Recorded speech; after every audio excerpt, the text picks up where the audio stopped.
What's going on, guys, and welcome back to another FPL video on the channel. And in today's one, we are going to be looking at my first free hit draft for Gameweek 34. So yeah, make sure you guys do smash a like on the video, subscribe if you haven't already. But without further ado, guys, let's just waste no more time and let's get straight into it. All right, guys, so first things first, we'll start things off with the goalkeeper and the back line. And in goal, we've got Alisson, and for the back three, we've got Ryan Aït-Nouri, Robinson, and Livramento. And for the bench, we do have Milenkovic and Sessegnon. Now, of course, this is just a first initial draft and things could change, but as it stands, this is what I'm going to be going for. Now, look, I'll explain why I've gone for each player. Firstly, I've gone for Alisson, number one, because I think this is going to be a pretty comfortable game for Liverpool at home to Spurs, right?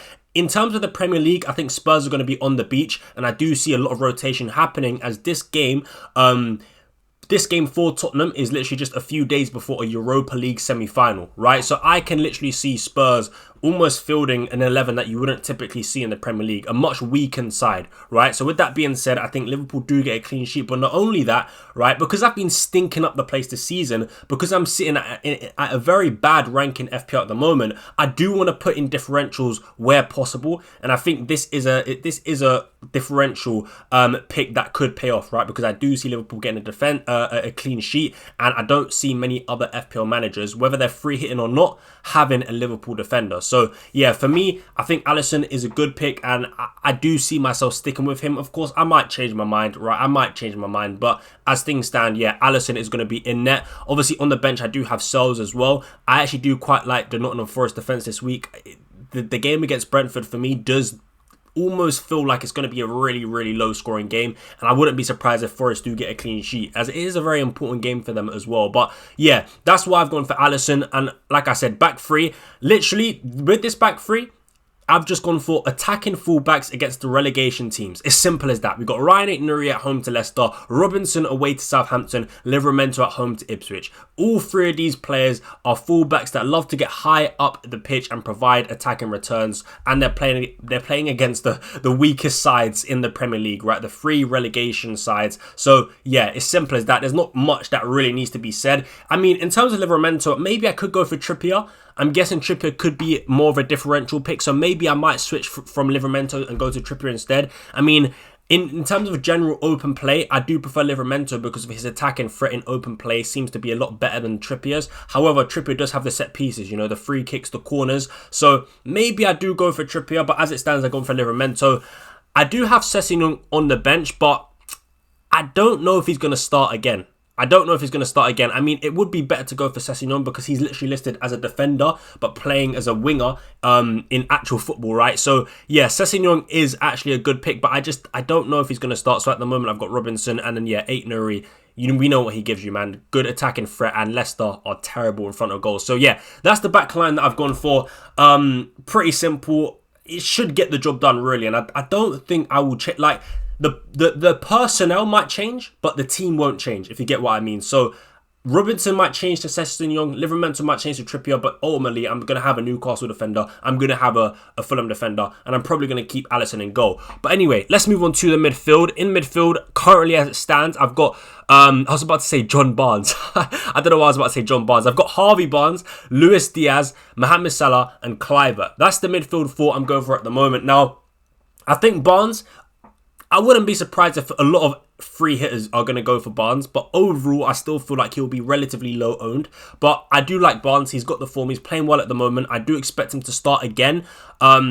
And yeah, he's playing against Ipswich at home. It's a great fixture, and I think we know how strong Newcastle are at St James's Park. So yeah, that's why I'm going to go for Barnes. Obviously, there is also Jacob Murphy as well. But yeah, I think I'm going to go for Barnes ahead of Jacob Murphy because Jacob Murphy's ownership is just so much higher than Harvey Barnes, and also people that aren't free hitting are probably going to have Murphy in their team as well. So yeah, I think I'll go Barnes instead of Jacob Murphy. Now I've gone for double Liverpool attack: Luis Diaz and Mohamed Salah. As I said, I think Spurs will put out a very rotated team, and I just think Liverpool win this game pretty comfortably, if I'm being totally honest with you. And I can see a lot of goals being scored, maybe 3 or 4 goals for Liverpool. So yeah, man, I'm pretty comfortable having Luis Diaz and Mohamed Salah.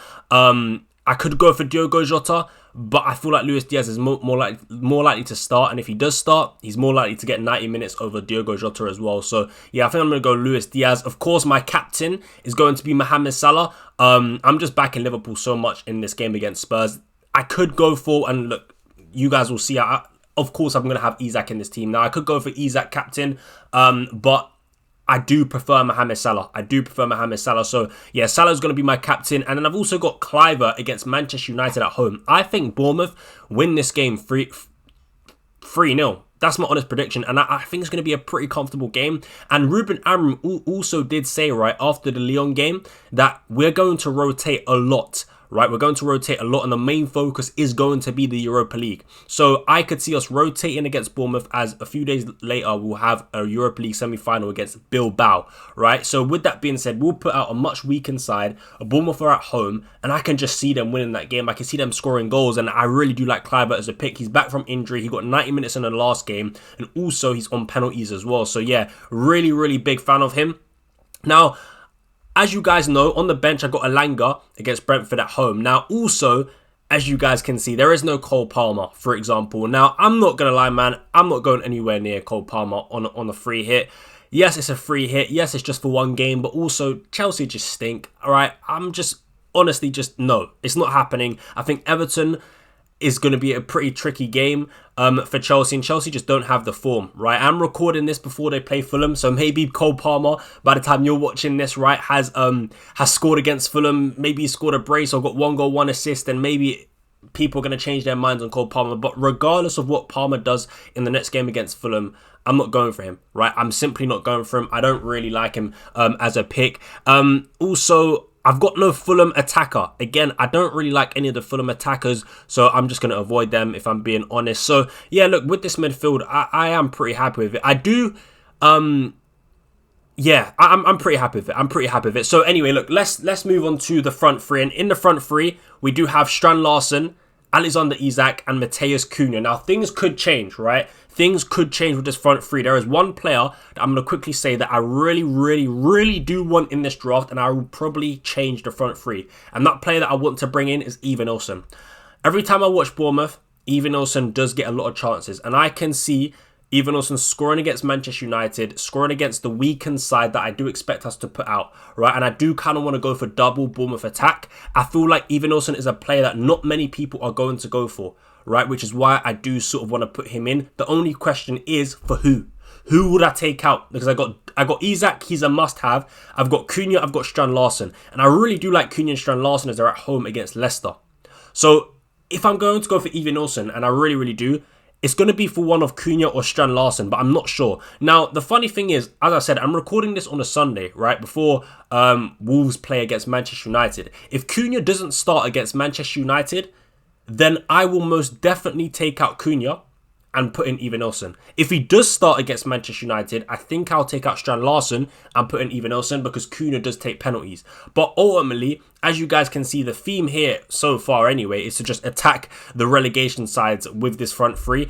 I've avoided Raul Jimenez, I've avoided Rodrigo Menez purely because I just don't know who's going to start. And even if one of those two does start against Southampton, they'll most definitely get subbed off early, right? That always happens. So I'm going to avoid the Fulham strikers. And yeah, you guys can see, man, as it stands, I've just got forwards playing against the relegation sides. But yeah, as I said, man, I really do want Ivan Olsen. And as I said, I do want to pick differentials where possible, right? And I think Strand Larsen, I feel like Strand Larsen is more likely to be a differential than Matheus Cunha. I do, like, if Cunha starts against Man United, I think more people are going to be inclined to go for Cunha ahead of Strand Larsen. So maybe I avoid Cunha if he does start against Man United, and maybe I switch Cunha to Ivan Olsen. But Ivan Olsen is definitely someone I want in this draft. I do think people are gonna turn a blind eye to the Bournemouth attackers, but I actually think this Bournemouth game against Man United at home, as a Man United fan, I'm saying this by the way, I think it's one of the best fixtures to target this week. I think the Bournemouth attackers, even Semenyo, I've considered him. I do like the Bournemouth attackers a lot. So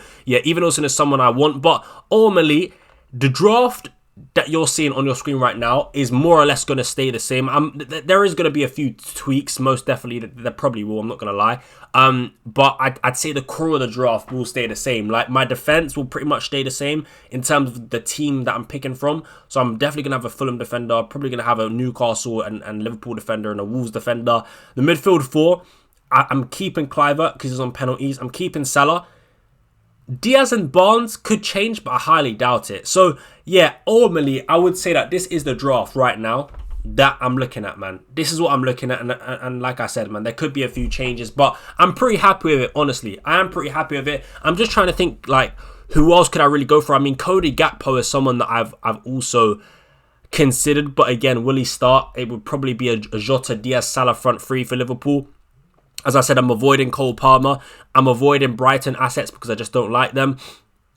You know, I've got a Fulham defender. I've got Wolves attackers. So, yeah, I feel like I'm pretty covered for Game Week 30. I think this is the draft, man. I mean, Chris Wood as well. Chris Wood is someone that I feel like will be quite a bit of a differential against Brentford at home. I don't feel like many people are going to be going, especially free hitters. I don't think they'll be going for Nottingham Forest players. So maybe I do start a Sells. But then maybe I do start a Milenkovic, ahead of my defensive back line. But I don't think I could do that, really. Because this back line I do like a lot, you know. It's literally just got attacking fullbacks against the relegation side. So, yeah. Anyway, I'm probably rambling. I'm probably rambling for far too long here. But, yeah, that is probably what I'm going to be going for in Game Week 34. Something similar to this, and I do like it a lot. So, yeah, man, let me know what you guys do think of this draft down below in the comments, and let me know if you're playing your free hit this week. What is your draft going to be looking like? Who have you currently got?